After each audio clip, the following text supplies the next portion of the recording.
Disclaimer: the views and opinions expressed on Nerdy Talk do not reflect those of Anime Herald. Due to strong language, listener discretion is advised. Now sit back and enjoy the show.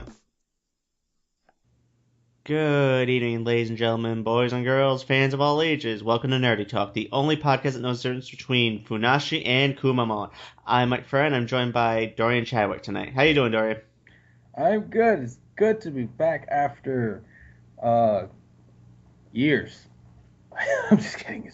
It has been months. Oh my god. I don't even remember the last time I was on a podcast. What was it? Was it New Year? I think it was the that big New Year's one. Oh my goodness. So man, like, Dorian, it disappeared.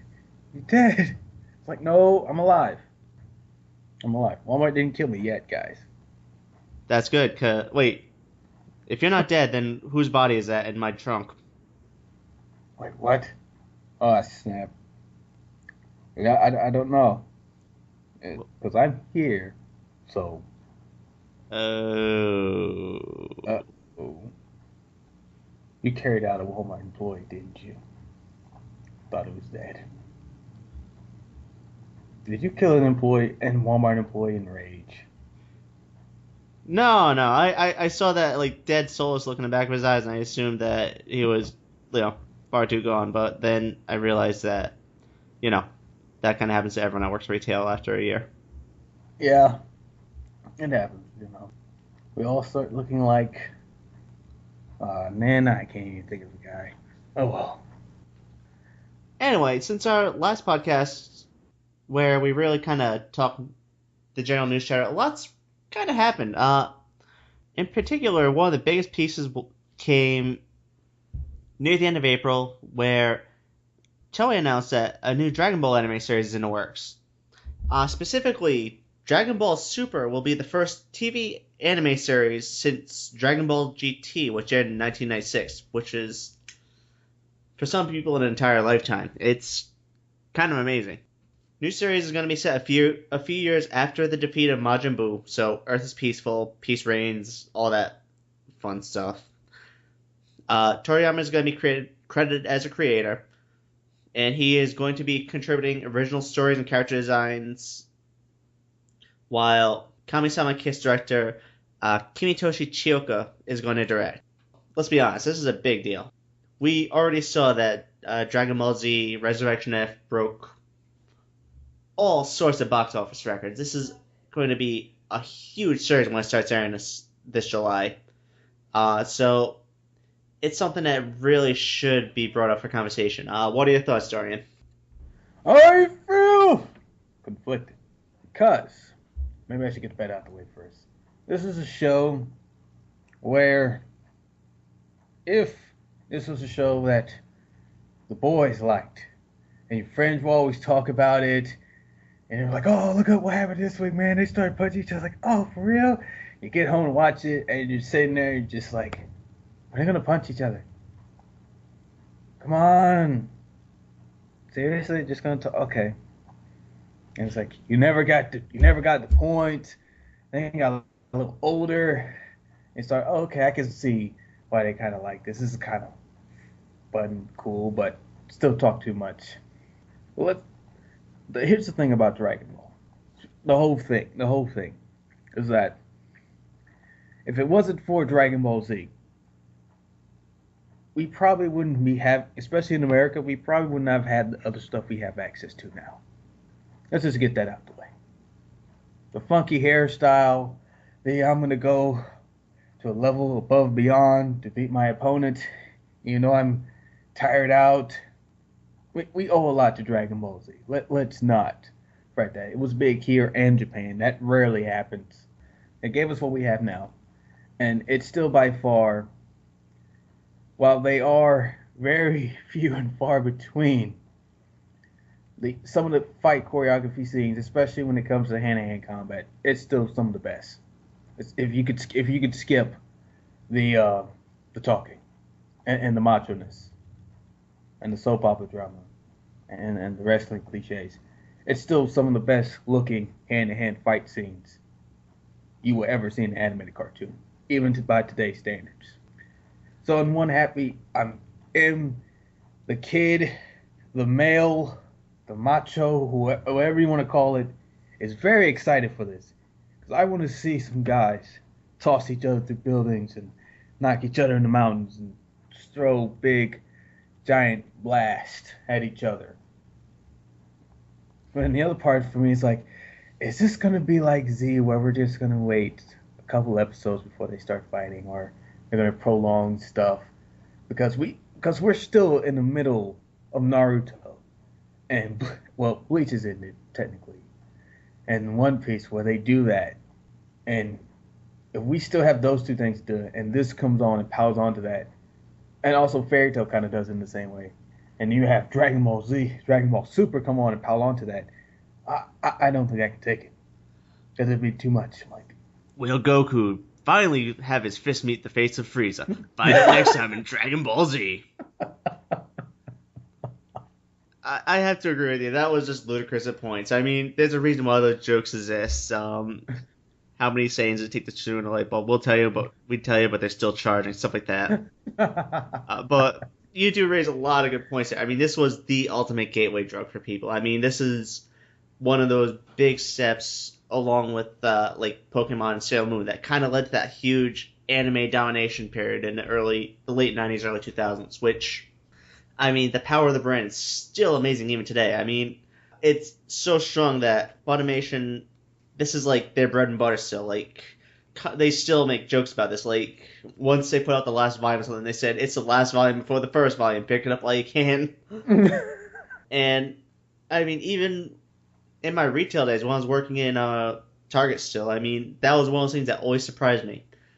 Even when they got rid of all their anime, they still had Dragon Ball Z, and it sold out every time. I mean, this is something where it's not even the super fans buying it. It's the newcomers. It's the people that are trying to get their friends into it. Because it's, I mean, yeah, it's over the top. It's crazy. It's basically super machismo with a good dose of, horse hormones to give up the extra beefcake. But anyway, but it's a fun show. I mean, like you said, some of the fight choreography is some of the best in the industry, even today, which is a really hard feat given what we've seen come out lately.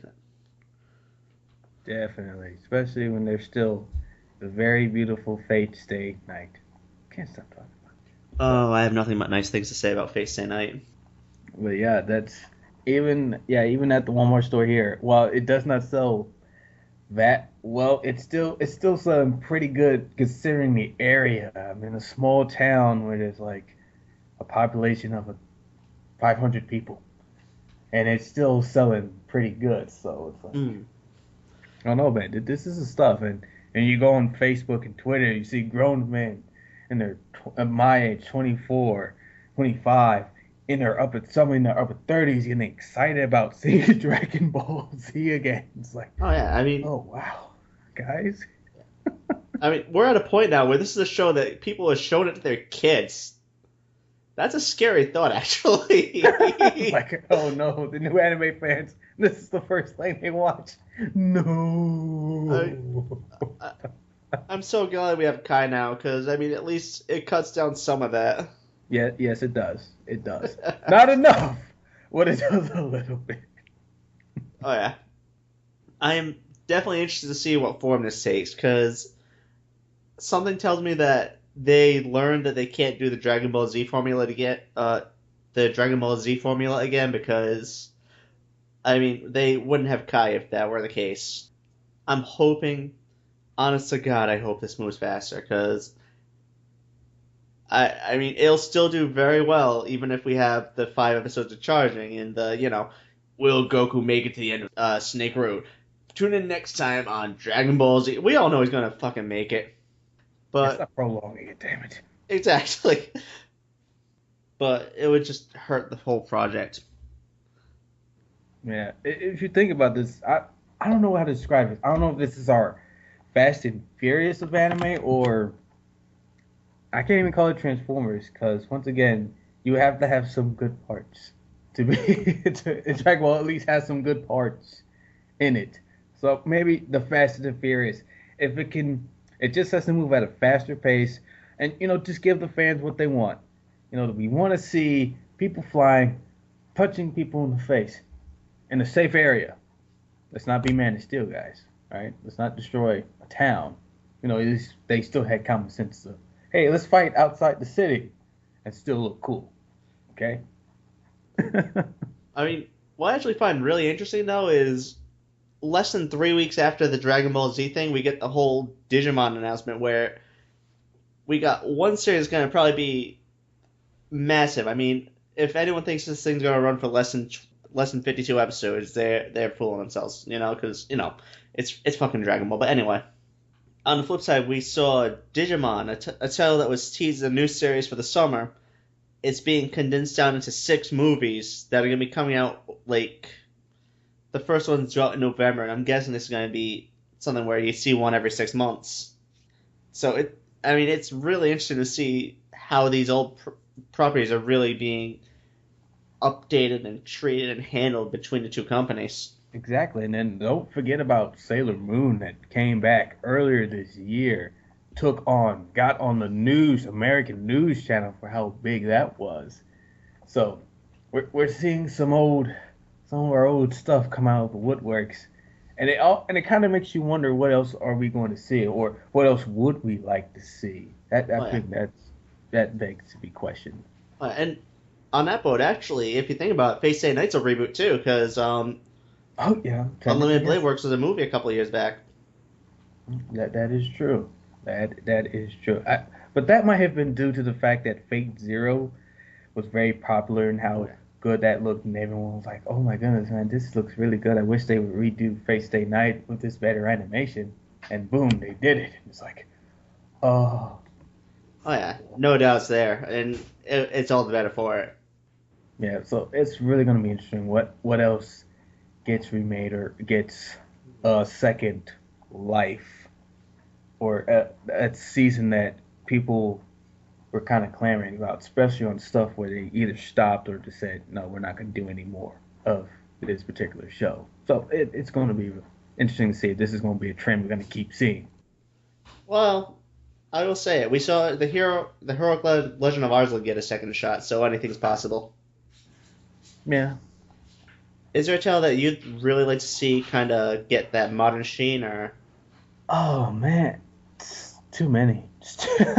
Like especially on those old Adult Swim / Toonami shows. Like I would love to see Ronin Warriors redone to a certain degree, just to see what they really wanted to do with it and see how it looks better and see it better with a different style, a more not really prettier style, but more style that's better to look at. Not saying Ronin Warriors was that bad to look at, but it's like one of those. When you look back on it now, it's like, oh, this was so 80s. Yeah, it aged poorly. It aged poorly. It's like those shows that age poorly, you want to see come back, be redone, be prettified. So honestly, that's one of them. Oh yeah, I definitely hear you there. Personally, I'd love to see the Slayers get a chance again, because the thing is, Slayers and Slayers Next were actually very surprisingly faithful to the novels in a lot of ways. Then Try kind of started getting away. Then you had Revolution and Evolution R, which were completely original. I'd love to see them really just start animating some of the stuff that's in the original novels, because they've really gone to some surprising high fantasy areas with that. Oh, yeah. True that. It'd definitely be something interesting. Like I said, some of these old properties are very hard to look at because they're not either very pretty or that style just does not look good to look at for a long period of time, especially if you're going to binge on this stuff. It's like, it's not very good to look at. I don't want to look at this for the next 2 hours. But there's some others. I know one of them's probably a Gundam series or two that I would like to see get redone. Maybe Outlaw Star? Yu Yu Hakusho? Oh, some of that old stuff, even though it doesn't look good, it might have a little bit of charm to it, and I guess that can work for some shows. But some shows you just want to see updated and redone, especially if it's got a lot of high action moments that did not come through good at all. Absolutely. I couldn't agree more. I think we're both excited for this. Both kind of want to see where they go. All And they right. have a punch. And like we both said, this show had a good moments. I mean, I think my favorite season of Dragon Ball Z was the Majin Buu saga because / World Tournament saga where you got to see them kind of be in a more relaxed state and they actually had little quirks and little funny quirks to them. Saw Gohan get a girlfriend. So it was like it wasn't so bad. If it was more like that, I think most people could have taken it because I think that's like most people's favorite season is Majin Buu / World Tournament. So I think if it's more like that, and people go like, okay, we could take the filler, we could take those expanded episodes. Just don't make it like Planet Namek, where you're teasing the greatest fight of all time, and then extending it for 5-6 episodes. Yeah, because then the greatest fight becomes, okay, we get it. Be done with it, damn it. Exactly. It's like, this is the greatest fight of all time. If they could just stick to the fighting. All right, I think we killed that one. Yeah, we did. Speaking of killing things. No, I don't know where the body is. Not that. Talking about the end of an era. It's definitely the end of an era in Akihabara because they're taking down they took down the iconic Dejiko sign. Anyone that's seen photos of the Akihabara skyline or been there themselves, they know that any gamer, they know gamers. The iconic anime and good shop in Akiba has that recognizable blue building. At the top, they had the smiling picture of Dejiko, the store's mascot, with these big letters that say "Welcome to Akihabara." A couple days ago, Dejiko went bye-bye. Basically, Twitter users started posting up like these various pictures of scaffolding going up in front of it, and within 24 hours, the sign was gone, replaced by this advertisement for some like Takarada, which is they share the building with gamers. They're basically like a duty-free electronics shop, which it's kind of sad, really, because it's one of those things like it's absolutely iconic to that whole skyline for some people. Like it was part of that whole. This is a place for geeks, a place for fans to really congregate. It was one of those things that really helped to really solidify that feeling. I mean, don't get me wrong. This is a strip where every 5 feet you're gonna have some sort of advertisement for Love Live or Idamaster, whatever's popular this week. But yeah, it's just end of an era type of thing.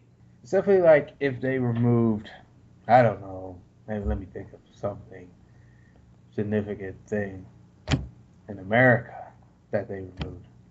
Can't think of anything on top of my head. I'm sure there's been plenty, but it's like something that probably it's just been so familiar. It's just been there for so long that people just got familiar with it, and people just associated that with that particular strip. And most people who do want to go to Japan, do want to go to Tokyo, have heard about that strip. Ever since I've heard about it since back in 2006, I've always wanted to go and play in the arcades because American arcades were just shutting down left and right. And it'd be nice to go to a place that is nothing but arcades, nothing but shops. I'd feel like Kima-kun if he walked into a store full of what is he like? Dating sims. Yes, I was Kima-kun who walked in the store of dating sims. That's how I would feel in Akihabara. Oh man, I probably butchered that name. But yeah, it is somewhat kind of sad to see that sign go, but I'm guessing they had good reasons to let it go. And the fact is, we still have the pictures and the Twitter posts that will keep this thing alive. Even though it would have been funny and nice to see that going into that place and like, oh look at that, it's a cute girl. I'm sorry, let's play some games.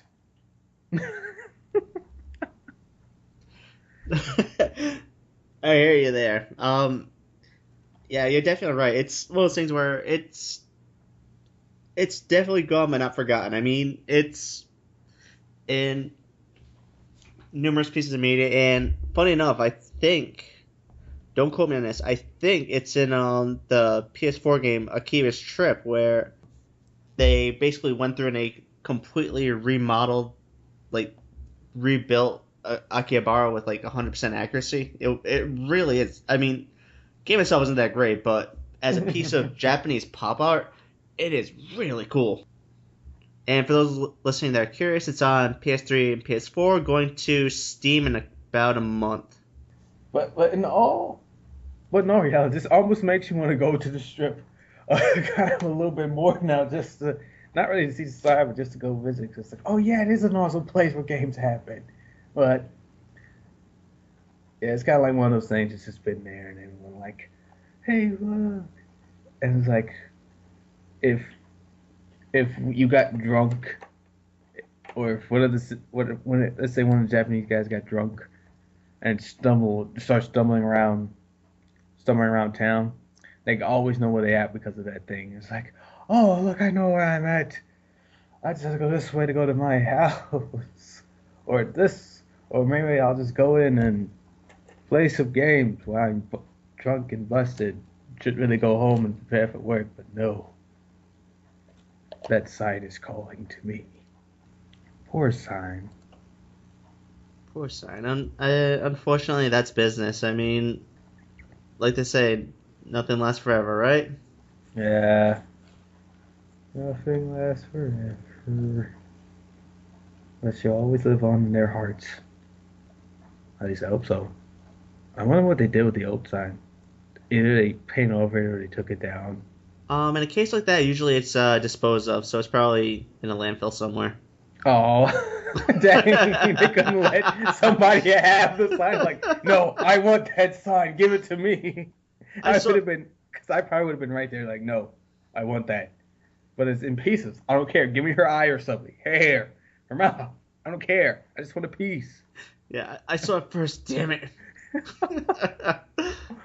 Oh my goodness, this is like funny that no one decided like, oh, they're taking down the sign. What? They climb up they somehow get up that building and take it down before they have a chance to dispose of it. Especially given the nature of superfans. Yeah, it's like, it probably would have been me. Just go, this is my sign. You just can't fit in your house. I don't care. I don't care if my apartment's only 20 feet long. I'll find a place. On to something more happier. Maybe it's happier. Yeah, speaking of geeky things, though, who here plays visual novels? I can't see hands, so I'm assuming at least half of you. So, anyway, recently a Florida officer triggered a special side quest in the game called Life. Basically, he raised the flag for the unpaid suspension side quest. Basically, he won $32 in the local lottery, and he was bragging about it to a few people. And he sent out a text with Fuga from Clannad with the. I mean, we've all seen this meme at some point, the "oh shit" blank one, to a number of people, including his supervisor, Christine Pamation. Now, normally, this is where it would end, but unfortunately for him, he sent this to his boss's work phone, and that's never a good thing to do. Especially considering it had to be reported, and according to the interim police chief of Castleberry, where this happened, Blunt took full responsibility for his actions, and he was suspended for one 10-hour shift without pay. So this is one of those cases where it's just, oops. Oh yeah, it's definitely a case of oops, all right. Just, Florida, man, cops. Man, this is not y'all year. It hasn't been y'all year for 10 months. And that takes a lot. It's like, look, it hasn't been your 2 years. It hasn't been your 3 years. It hasn't been your half of a decade. Good gracious. It's like, we asked you to do one thing. You had one job. Stay quiet for a month. But no, you can't do that. No, but no, serious though. Obviously, of course, we're missing out some details, and of course, if you win free money, you're going to be a little excited, even if it's only $32, which after taxes, it'd be what, 16? In this case, it would be the full 32 because for tax purposes, you don't have to claim up till I think it's Now, don't quote me on this. I think it's up to $500. $500, okay. Okay, so you got to keep all of $32. Great for him. Bragged a little bit, and then he, which that meme kind of came out of nowhere. It's like, I don't even know what. When you look at the text above it, it says we all get a share, and then it goes like, oh, it's like that doesn't make any sense. Why would you reply with that? Yeah, I mean, I don't even get that reply. It's like, I mean, we wouldn't even be here if it weren't for that reply. I mean, that just made this whole situation. This gave this what would have been just a normal situation, just this level of absolute absurdity that just, I don't know. You could have used any other anime meme, like almost any, but practically any. Dang it, man. Well, there is a little bit of light out of this. And that is, Clannad gets free promotion. That is true. Clannad got a lot of free promotion out of this one because people are going to be looking for that image now, especially since this got ran on the local news. I think the WFTV ran a news story on it. So this is something where people are going to want to know where this came from. It's like, where is this from? Look for the image, and then they're going to look for the show it came from, and then they're going to look for the episode it came from. We're like, I wonder what she really said, and I found out, like, oh, it's nothing. Really daunting. But hey, Clannad got some free publicity. Anytime anime gets publicity, even if it's not great publicity, it's good. Like they say, there's no such thing as bad publicity. It's like, especially on top of everything else coming out, it's like, man, why is this anime coming out? Oh, wait, Dragon Ball's back? Sailor Moon's back? Digimon's coming back? Pokemon's still on? Oh my goodness! I gotta start watching again. It's like waking up casual fans. It's Saturday morning cartoons brought back to life. Yeah. only, not. Yeah, not Saturday morning anymore. It's streaming on your computer. So what? Damn right. So every morning can be Saturday morning if you want to. Yes. But nothing will ever play Saturday morning. Nah, that was the end of an era when that died. Yeah. Alright, and that's our show, everyone. Thanks for joining us. Remember to rate and subscribe on iTunes and Stitcher. It really helps us out. Till next time, this is Mike Ferreira signing off. See you guys. Behave yourselves. Have a great night.